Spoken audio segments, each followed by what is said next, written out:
a couple discovers they cannot have children, but when they decide to adopt a child, everyone is brought to tears by what happens. Before we start the story, write in the comments where you are watching from.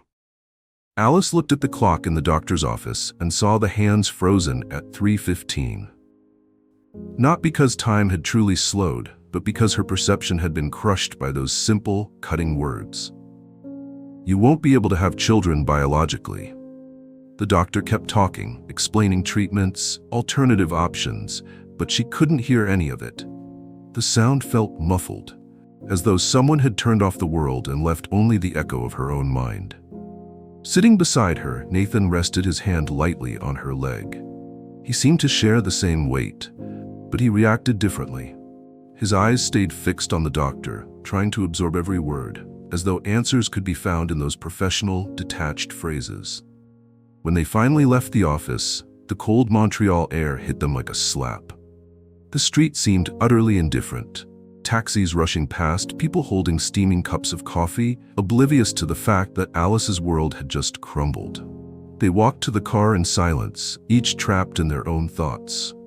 Nathan finally tried to break the emptiness. "Do you want to talk about it?" Alice shook her head, fixing her gaze on the reflection in the window beside her.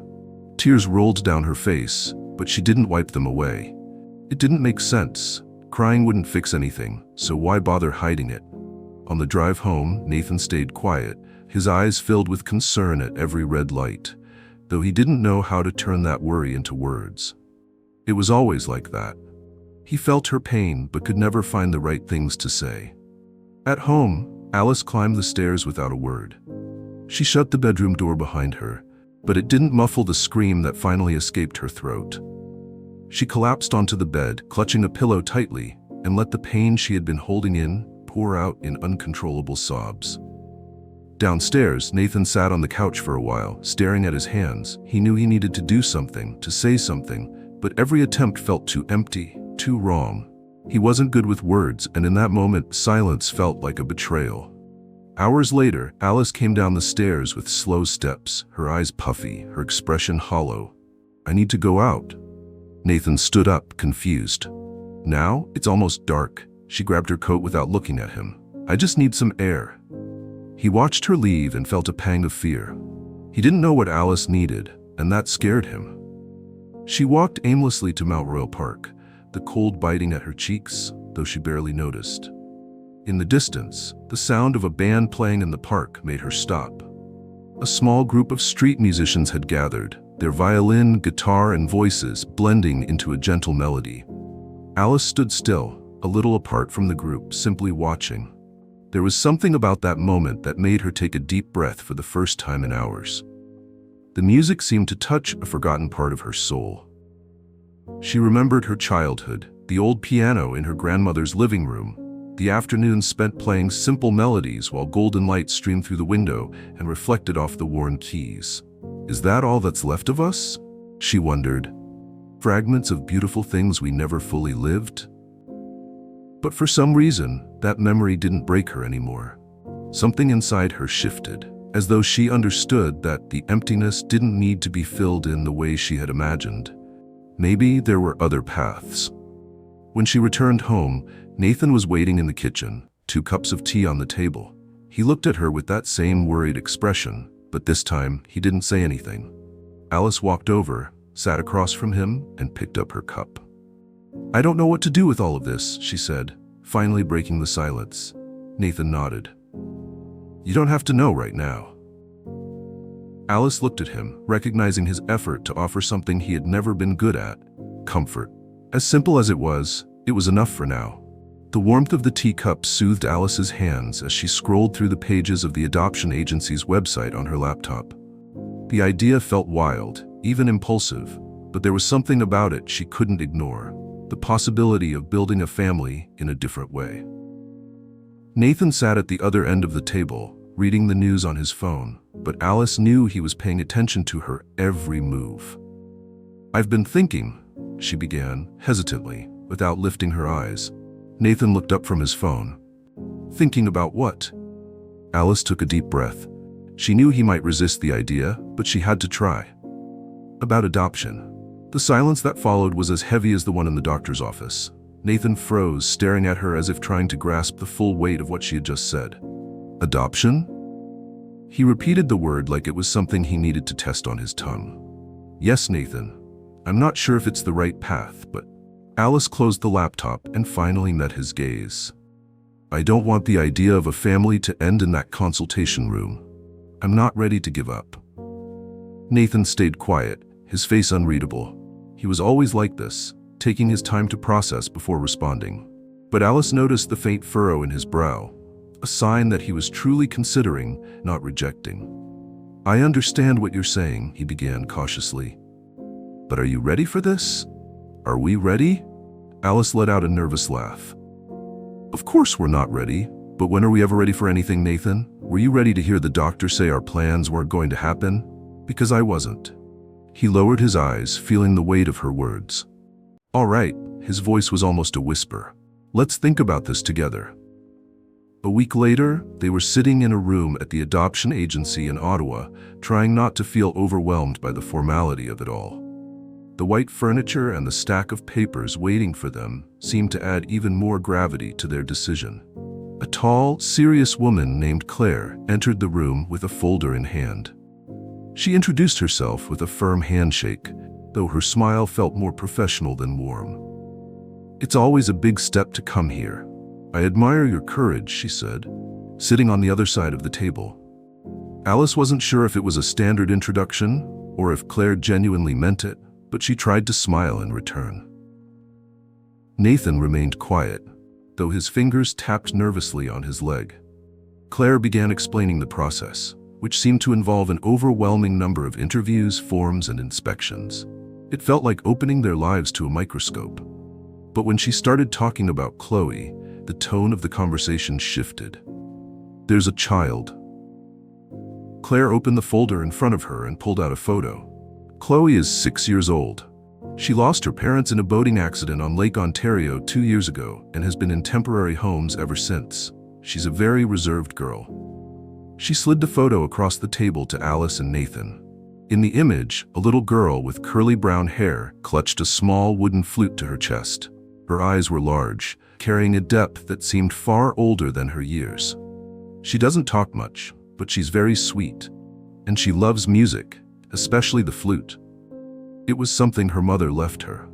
Alice felt a tightness in her chest as she looked at the photo. There was something in Chloe's fragility that struck her in a way she couldn't explain. It was as if she could feel the girl's pain just by looking into her eyes.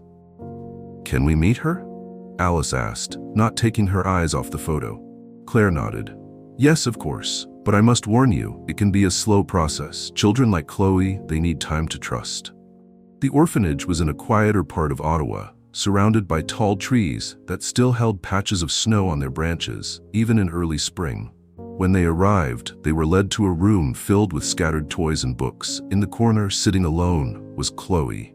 Alice felt her heart quicken. Nathan stopped beside her, both uncertain about how to approach.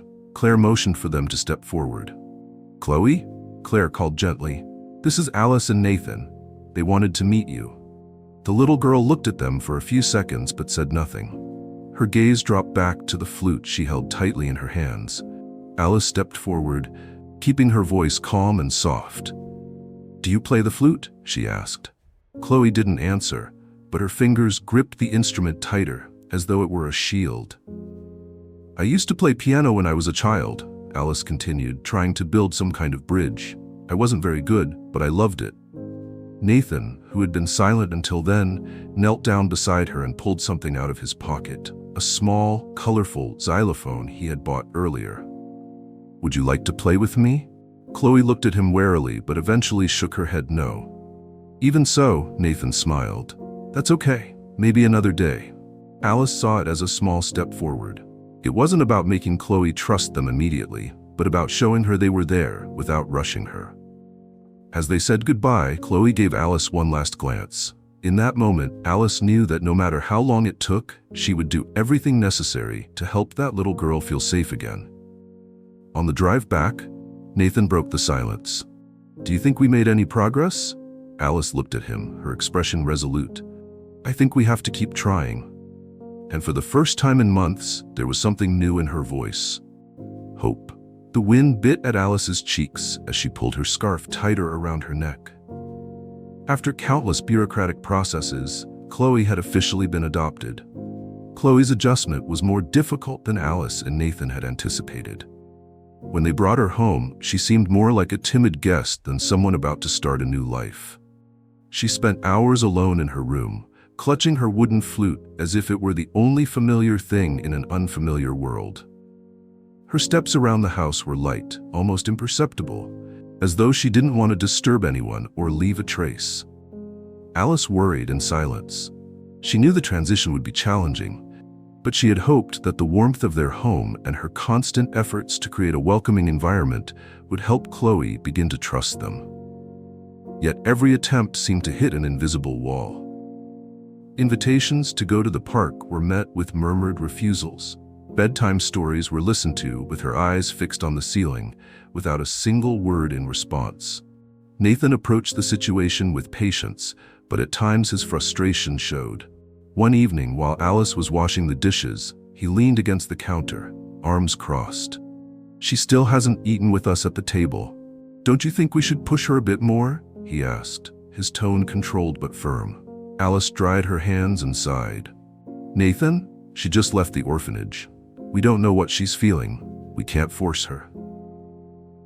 Nathan nodded, but it was clear the situation weighed on him. It was hard for both of them. They wanted so badly to be parents to Chloe, but she seemed to live in a world they weren't yet allowed to enter. The first change happened subtly. One Saturday morning, as Alice prepared pancakes in the kitchen, Chloe appeared silently and stood in the doorway, watching. Alice pretended not to notice and kept whisking the batter, leaving the chair next to her open. After a few minutes, Chloe sat down quietly. "Do you like pancakes?" Alice asked, her tone as casual as possible. Chloe nodded slowly, her gaze fixed on the counter. Alice smiled to herself and placed a pancake on the plate in front of her. Chloe didn't say anything, but she ate, bite by bite, as Alice continued pretending it was just a normal morning. From then on, small steps began to add up. On a particularly cold day, Nathan managed to convince her to go outside to the backyard. He carried a snowball toward her and asked, laughing, "Want to throw this at me?" Chloe looked at him suspiciously, but a faint smile appeared. The snowball barely reached his shoulder, but the sound of Chloe's laughter echoed through the yard for the first time. Months later, Chloe had turned those small gestures into deeper connections. She started coming out of her room more often, helping Alice in the kitchen and drawing beside Nathan while he reviewed reports on his laptop. On quieter nights, she would ask for bedtime stories herself, pulling the blankets up to her chin and looking at Alice with curious eyes. Alice began to see how their bond was solidifying when, one day, as she was about to leave for groceries, Chloe ran to her at the door. "Mommy, will you be back soon?" she asked without hesitation. Alice needed a moment to respond. The sound of that word made her heart feel warmer than ever. "I'll be back soon, sweetheart, I promise." Nathan, who was sitting on the couch, looked up from his newspaper and exchanged a meaningful glance with Alice. It felt as though they had won a battle that once seemed impossible. The moment that solidified their bond came on an ordinary evening, when Chloe, after dinner, gently took Alice's hand and led her to the living room. "Can I play for you?" she asked, holding her wooden flute. Alice nodded, sitting on the couch beside Nathan. Chloe began to play a hesitant melody, but each note seemed to fill the house with something new. When she finished, she looked at them, as if seeking their approval. Nathan clapped exaggeratedly, making her giggle. "That was beautiful, Chloe. Did you compose that yourself?" he asked. Chloe shook her head, but a genuine smile appeared on her face. Alice pulled her into a hug, kissing her forehead. "You make us so happy, you know? We're so lucky to have you in our family." Chloe nestled into Alice's arms, and in that moment, the final barrier between them fell. 6 months had passed since Chloe first walked through the door of their home. What had once felt like uncertain ground, filled with silences and invisible walls, was now beginning to transform into a true home. Alice and Nathan had become the center of Chloe's small universe. She called them Mom and Dad without hesitation, laughed at the dinner table, and told stories about her drawings while Nathan pretended to be an overly serious art critic. But that day, the air felt different. Alice sat at the table with Nathan, her fingers intertwined over the results of the pregnancy test. It was real. Finally, after years of trying and devastating diagnoses, they were going to have a biological child. After everything, Alice murmured, unable to hold back her smile and tears at the same time. I can't believe it, Nathan. Nathan was equally emotional, but his thoughts quickly turned to Chloe. We need to tell her carefully. She needs to know that nothing will change. Alice nodded, but there was a hint of worry in her expression. Not about loving Chloe less, because that was impossible, but about Chloe not understanding how deeply she was already a part of their family. The news was shared that same evening during dinner. Alice and Nathan wanted the moment to feel calm and natural. Alice began. Chloe, sweetheart, we have something very special to tell you. Chloe, who was spreading jelly on a slice of bread, looked up curiously. What is it, Mom? Alice smiled, trying to keep her excitement contained. We found out that we're going to have a baby. For a moment, Chloe just stared at them. Her face remained expressionless as she processed the information. Then she put down her fork, and her expression changed. The same Chloe they had met at the orphanage, with fear-filled eyes, seemed to reappear. You don't need me anymore, do you? She said, her voice low, almost a whisper, but full of pain. Nathan leaned forward, alarmed. Chloe, what are you talking about? Chloe stood up quickly, her eyes filling with tears.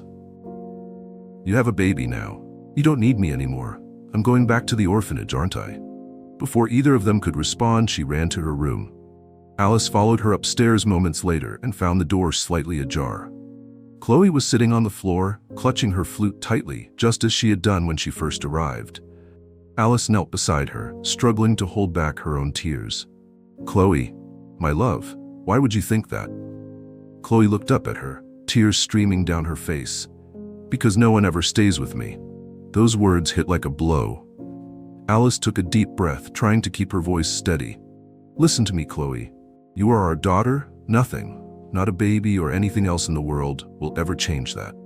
Nathan appeared at the doorway, his face filled with concern. He walked over slowly and sat down beside them. Chloe, we love you. From the moment you walked into this house, you became part of our family. Forever. But Chloe shook her head, her sobs growing louder.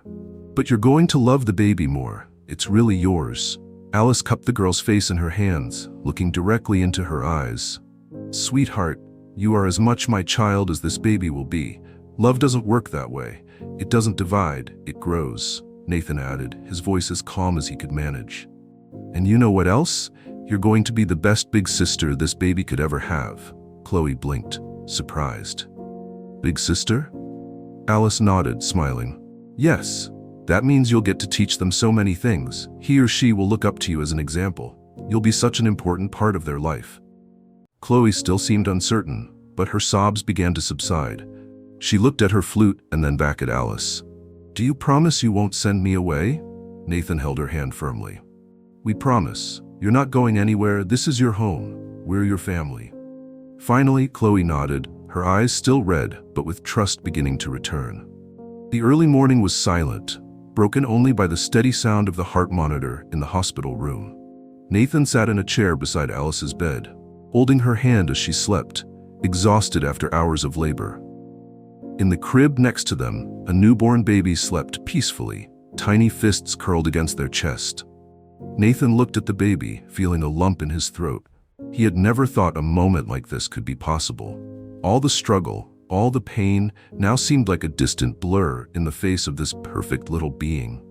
Alice slowly opened her eyes, noticing Nathan's emotional gaze. Before she could say anything, the door opened gently and Chloe appeared. She hesitated at the doorway, looking at her father and then at her mother as if silently asking for permission to come in.